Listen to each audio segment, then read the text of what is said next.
So currently, the new federal state of China, our main mission is to take down the CCP because we are completely against dictatorship.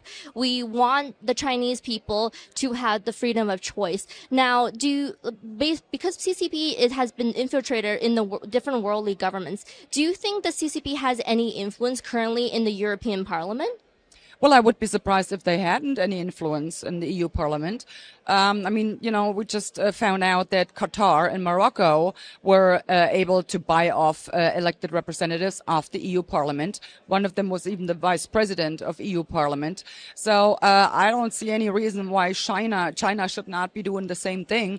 And I'm pretty sure they are, even though I do not have any concrete, evidence. I couldn't, come up with any names that might have fallen prey to the lobby organization or this lobbying.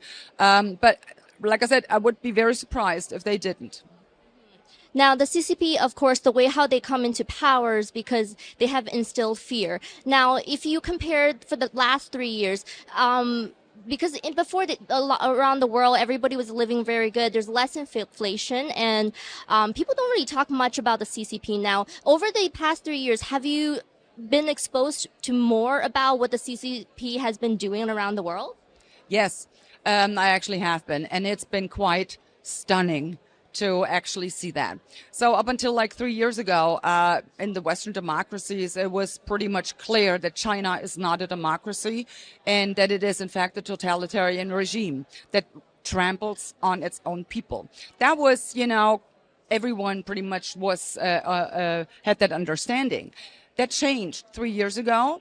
And suddenly, all of these elected leaders in the Western democracies, they looked with awe, to the Chinese and how they handled that pandemic.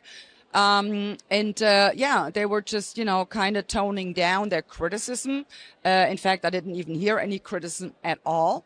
And I was kind of wondering, why would they, especially like last year when these protests flared up in China, our news was full of that. And I was like, why would they show us these pictures? And then it kind of dawned on me as like, okay, they're trying to, keep us at bay. So the people in the Western democracies would actually thank their own governments for imposing restrictions that have been unheard of in Western democracies, and kind of thank them because, well, it's not as bad as it is in China, right? So yeah, it did change. And now the sudden admiration for China. You have, I just toured Canada. You have the Prime Minister Trudeau. He openly admired the Chinese basic dictatorship. Had he said that 5 years ago?